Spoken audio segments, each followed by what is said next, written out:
Greetings, everyone. I am Leon Prieto, Chair of the Management History Division, and welcome to the Inclusive Narratives of Management History series within the Management History Division of the Academy of Management. Today's 30-minute presentation is entitled Inclusive Management Practices from Haiti, the Role of Lakou in Developing Organizations. So we are privileged to have Dr. Howard Jean-Denis, Assistant Professor of Strategic Management at Pepperdine University, as our esteemed speaker. Dr. Jean-Denis has an extensive background working with multinational corporations, managing a consulting firm, and serving in the U.S. Army before earning his PhD in Strategic Management from the University of Massachusetts Amherst. So his scholarship delves into corruption and international strategies, indigenous African philosophies, and social entrepreneurship, with publications in numerous prestigious management research outlets. So we ask that you save your questions to the very end because we have 15 minutes for questions and answers. So without further ado, we got Dr. Jean-Denis. Thank you so much, Dr. Prieto. It's definitely a pleasure. I appreciate the invitation to speak through AM, through management history, and I'm excited to engage with everybody. Okay, so let me, what I'll do first is I'll share my screen, and so you'll be able to see the slides as I discuss them. So take a moment just to pull up the first slide, and you should be able to view the first slide at this moment. So the title of the engagement, the webinar is Lakou, Inclusive Narratives in Management History. Inclusive Narratives in Management and in Management History. So we're going to talk about it from a management perspective and also from a historical perspective. And so what I want you guys to think about is this concept, which is relatively absent from the management literature. It's as I'll talk about it later, it's present in other literatures, and I've presented at Academy of Management on it before. It's something that's used to organize from a Haitian perspective, and it also has a lot of historical implications. That's why I have management and management history in the title. So the agenda for our discussion will be, I'm going to start with my epistemological foundation and the motivation for investigating Lakou.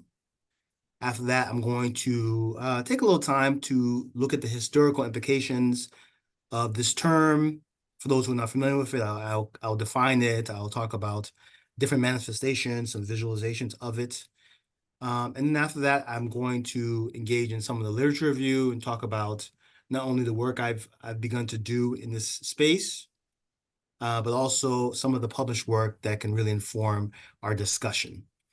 And I'll also weave in there in different parts the current crisis in Haiti, Chile, the country that some of us call home, where in terms of geopolitical and global news, you've definitely heard about the Haitian Revolution, and you've heard about some of the challenges in the country. I want to dispel some of the myths, and I also want to engage some of the organizing practices that Haitians actually engage in.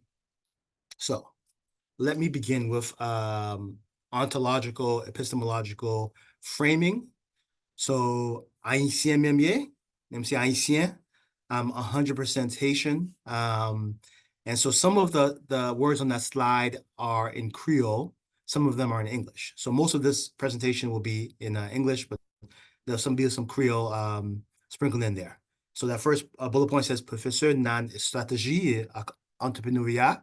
So I'm a strategy and entrepreneurship professor. I have a PhD in strategy specifically, and I teach entrepreneurship as well, an MBA in global business, and a bachelor's in economics and finance. Moi étudié différents facteurs, culture, organisation, and strategy. So I essentially study resources, cultures of organizations, and strategy, not only in the Haitian context, but also in the American context, in the South African context, etc. And if you look at that visual, that's actually a picture of me around, I think it's around 2015. I'm in Port Salut, which is close to Okai.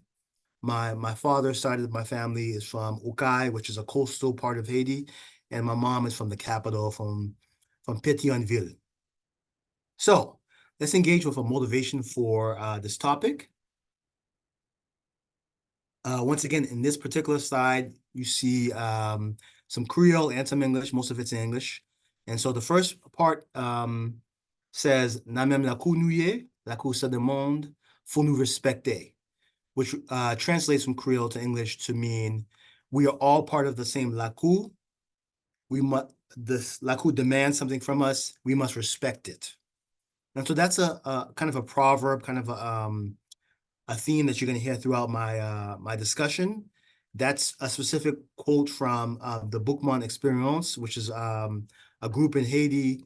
They use that as a rallying call in a song that they had about how some of the Haitian population has been lulled into a kind of like a zombie-like state where they're just being kind of like led by corrupt officials in the government, and that's stratifying them, kind of separating them.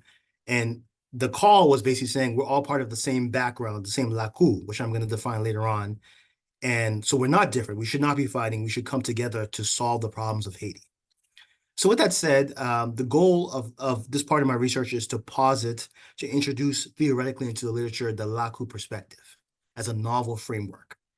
So Lakou management, as a term that I'm coining in not only my dissertation, but also in some of my early studies. It's a management approach which prioritizes the needs of the collective and human beings in general. So it's a humanistic, spiritual, pro-social perspective. And the motivation that we have is to better understand the significance of this management approach, specifically those that derive from the ancestors from Haiti, and how they can help with the current challenges. So not just the current challenges, but how they've led to certain activities that happened in Haiti over the last couple of centuries. So now we get into the historical. I'm going to go over some literature review and some historical implications before I talk about the studies that I've engaged in. So what we see on the screen now is what we call Bwa Kayiman. So this is a ceremony that is a legend. It's something that took place in Haiti in the early part of the country's history prior to the revolution. This took place according to Haitian folklore in 1791. And so the Bwa Kayiman ceremony was the beginning of the revolution. So for those who understand Haitian history, Haiti is known as the first and the only successful slave revolution. And so in this image, it's depicting a ceremony where members of different families, different groups, all Haitian, the Tainos, the mulattoes, some of the African descendants came together in a spiritual ceremony to say that they were tired and sick and tired of being enslaved. And they were going to come together to revolt against the colonizers, specifically the French. And so Doti Boukman, a number of different leaders in this particular engagement were part of the small group that led and helped Toussaint Louverture, Jean-Jacques Dessalines, other founding fathers of Haiti to come together to galvanize support, which is what most people find very difficult to believe, but is well documented in history books as an enslaved population of human beings rallying together, organizing to defeat a colonizer. So it's one of the proud moments of Haitian history. So before we get into Lakou, let's talk about some of the other parts of the history that I think from a management and also from a perspective of world history are important. So from the BC era until 1492, there were an indigenous group of people that lived in Hispaniola. Specifically, we're talking about the western part of the island. The indigenous Taino people lived on this land peacefully on both sides of the island. At that point, the island was not separated into the Dominican Republic and Haiti. And so that the indigenous people lived there until Christopher Columbus arrived in 1492. So as those who are historians and familiar with history know, Christopher Columbus is known for controversially exploring and going to different parts of the world to claim these lands as being part of the European colonies. So Columbus arrived, the Spanish and the French colonized different parts of the island, and the people who were indigenous to the part of the land were enslaved.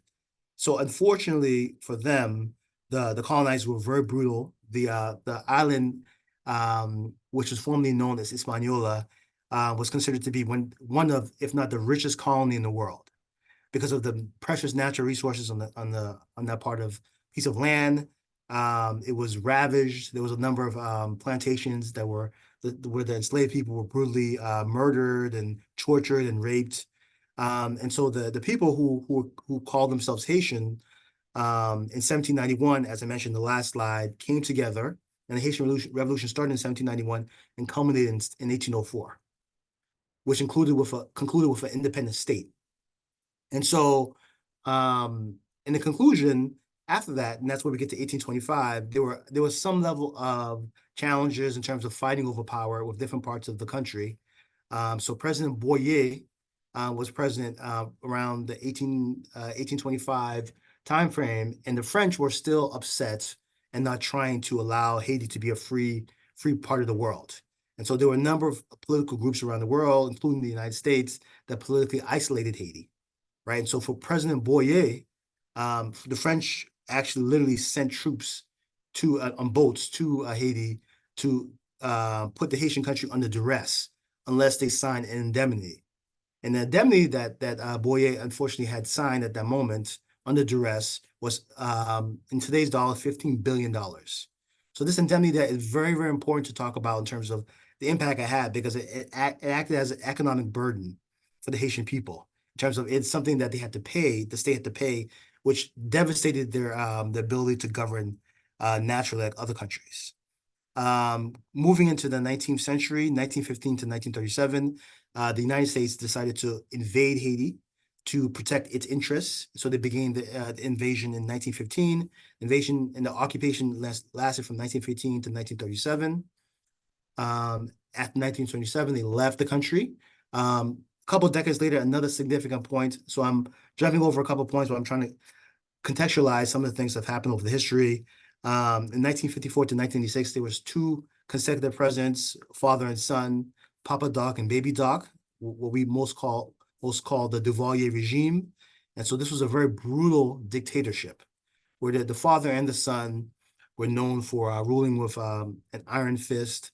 There was actually something called the Tonton Macoute, which was a militia, which my dad and mom talked to myself about, my siblings.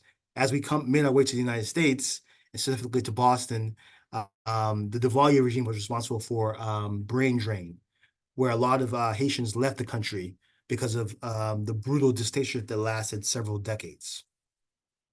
Coming closer to current times and thinking about it from a management perspective, not only politically, but also in terms of other organizations, a Haitian priest, Jean-Denis Aristide, was democratically elected, then exiled, then reelected. And so this time frame was challenging because the Haitian people were trying to engage in a democratic form of government. There was a lot of political interference from different parts of the world. Moving forward to 2010 to 2016, post the Préval regime, before the Martelly regime, there were a number of natural disasters. In 2010, for example, there was a major earthquake, and there was a cholera outbreak, Hurricane Matthew in 2016. These natural disasters also had significant economic and environmental consequences. And so going closer to the last 5 to 10 years, 2018, so the former president, Jovenel Moïse, was assassinated. He was assassinated in July of 2021, which added to the political instability and the chaos. But prior to that, Venezuela stopped its oil exports to Haiti, sending off a chain reaction of fuel shortages. The Haitian government halted fuel subsidies, which is a significant economic event, and led to price increases as high as 50%. So if you can imagine, because of the political isolation, the political instability, some of the lack of investment in the private sector. The economy was not strong. Education was not as strong as it could be, and this still persists. And so can you imagine how much this fuel shortage had in terms of impact on business activity? So from 2022 to present, so this year is 2024, the assassination in July of 2021 is still unsolved. There's no clear person who has been prosecuted and indicted in prison for this. And gang violence has come on the rise. So 80% of Port-au-Prince is currently under gang control. This is something that kind of did not happen overnight, which is one of the reasons I went over the entire history.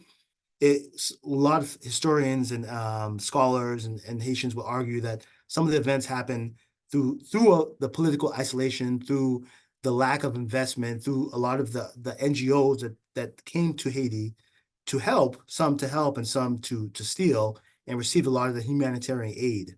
So a lot of the aid was not going directly to the Haitian government because it was going directly to the NGOs. So the Haitian government, for various reasons, were not able to support business activity, entrepreneurship, and education. So let's transition to Lakou. What is Lakou? So we're gonna define it, we're gonna visualize it, we're gonna talk about some of the studies in the academic literature. This is an image from one of my last times in Haiti of women who are carrying baskets on their head in a very African perspective, carrying different supplies, things for their families, mothers, aunts, women, single women, doing this in labor. And some of these women, we call them Madame Sarah, if they have an actual organization where they're a retailer, they're a supplier. So this is one entrepreneurial mechanism that explains the business economy in Haiti. But specifically talking about Lakou, Lakou literally translates to yard or courtyard. So it comes from the French word of yard or courtyard and describes an open area where families come together to worship in the spiritual sense without foreign influences.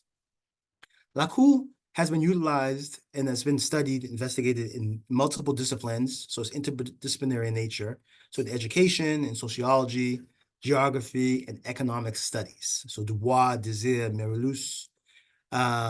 Haitian peasants would utilize the networks through Combi. Combi is a shared labor. So through the Lakou, and we'll see a visual of it in a moment, the Lakou represents a physical space, a spiritual space, an economic space where people can come together to talk. So wives will talk about their husbands, some of the things that are going on. Husbands will talk about how they can build businesses, how they can help each other, who's sick, who has money, who can lend money, in kind of like a shared investment, cross-sector investment in the Lakou. And so the Lakou hasn't always been popular, but it's been a mechanism that allowed Haitians to survive the post-colonial era.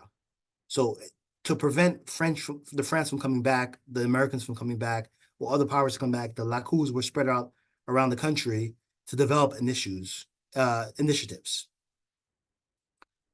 So what does the Lakou look and feel like?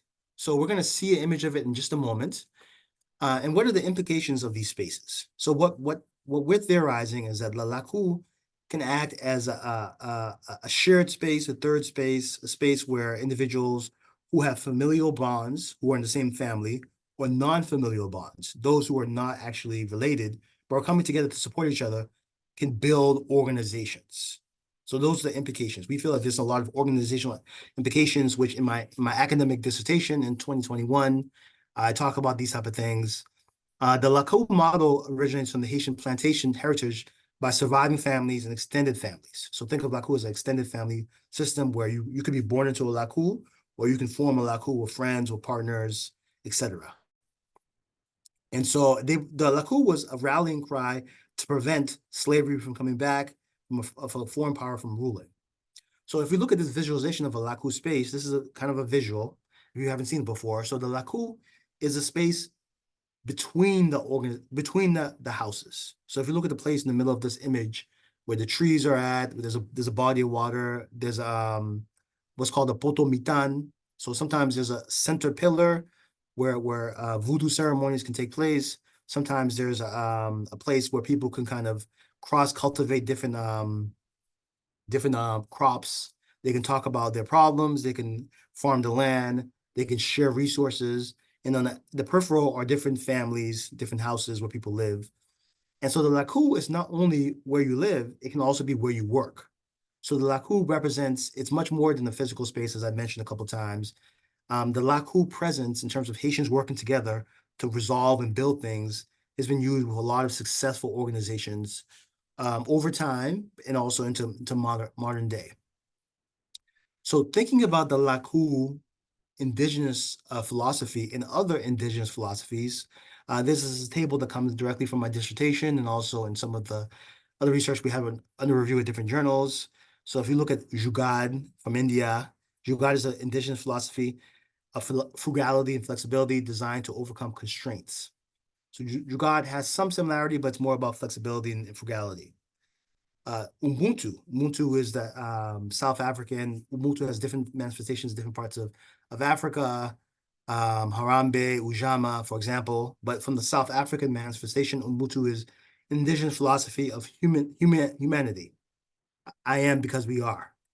And so Ubuntu is a pro-social. It promotes compassion, respect, community. So it has also similar aspects to Lakou in that the collective is more important than the individual.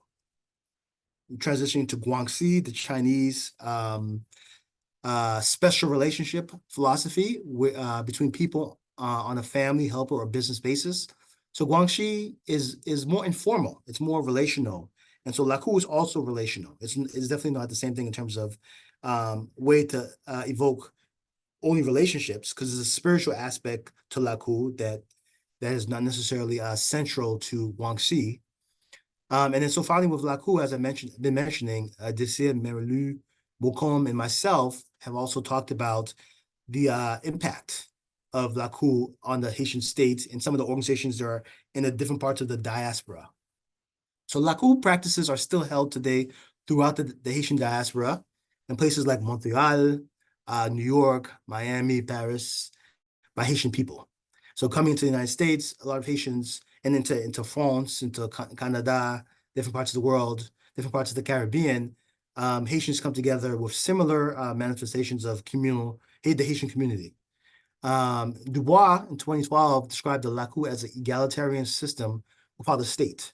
So it's a system of coming together, but the state was not necessarily always welcoming to it.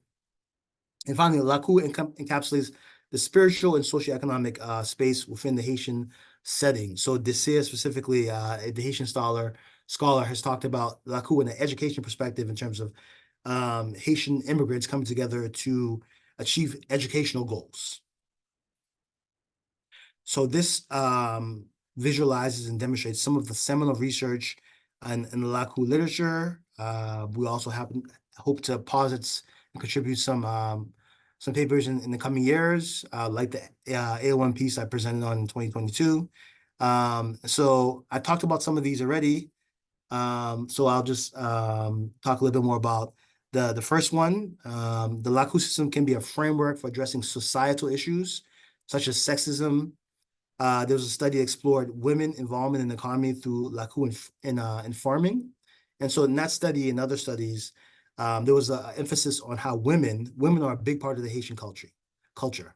And so women often lead families or help lead organizations. So the Madame Sarah is a very popular informal way for women to come together in marketplaces to market the business and help each other. The Madame Sarah comes directly from the concept of the Lakou system, which demonstrates that the Haitian people are very communal in nature. In the St. Louis 1988 paper, the Lakou can be portable as groups of people migrate from one space to another. These collaborative efforts can inform economic and political processes. So what I find is that the current challenges in Haiti, whether political, economic, geographic, can be resolved through cross-sector partnerships. So my colleagues, and specifically, there was a Haitians at Harvard event that took place a couple of days ago. I'm super proud that individuals in the Haitian diaspora were able to come together to launch that because of the current issues in Haiti. And so the St. Louis paper in '88 talks about how these Lakou systems are taking place in Boston, in Montreal, in Paris, in different parts of the world, as Haitians are coming together to try to not only help connect with issues back in Haiti, but also in different parts of the world.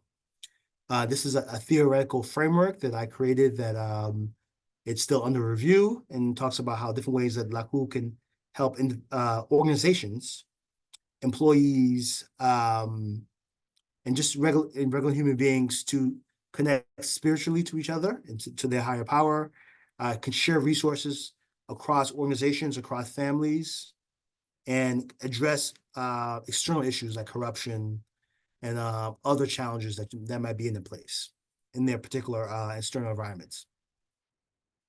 So beginning to wrap up our discussion, and I'll open the floor to any questions. What are the implications for Lakou on management history and management at large? So what I mentioned in different parts of the discussion is that Lakou can be helpful when thinking about ways that organizations and individuals can collaborate. There are other ways that organizations collaborate in different manifestations throughout the world, but with Lakou, there is a clear spiritual component. There's also components that relate to economic systems where individuals will use kumbi, shared labor, to help each other, which is something that has been lost through time in certain parts of Haiti. Right now, in a specific city in Haiti, Cap Haitien. Cap Haitien is in the northern part of Haiti, where the only king of Haiti ruled for roughly a decade. Cap Haitien is kind of thinking of as kind of like a monumental part of Haiti in terms of a place where it could be a future capital as opposed to Port-au-Prince. And in Cap Haitien, there's a lot of organizations that are coming together to try to rally against some of the challenges that are happening in the actual official capital. And so thinking about the implications for management history from the past to the present, researchers should try to connect and learn from indigenous theories from around the world, particularly from the African diaspora. What we find is that most of the management literature and literature in general has a very westernized, capitalistic framing, where individuals are prioritized. There's a common assumption of self-interest, of rationality, and some of that through economics has been changed to bounded rationality. And however, it still persists in different parts. And so the narrative in management is not as diverse as it could be. It doesn't capture some of the idiosyncrasies in the African diaspora. So in a lot of studies that we reviewed, there's a monolithic view towards African businesses within the African diaspora. And so I'm quoting our illustrious organizer, Prieto Phipps 2019, the Jean-Denis 2022, Mangaliso et al. 2021, as some of the studies that are trying to create a cooperative, collaborative framing for how businesses are actually organized in the African diaspora. So to conclude, there are numerous theoretical and practical implications for some of the different inclusive philosophies in management. And so we often pull from the foundational theories, upper echelons, resource-based view, stakeholder theory, but in there I have Ubuntu specifically. And so Lakou is another theory that is derived from Haiti, but Ubuntu is another one. There's a lot of different perspectives. Arambe, which is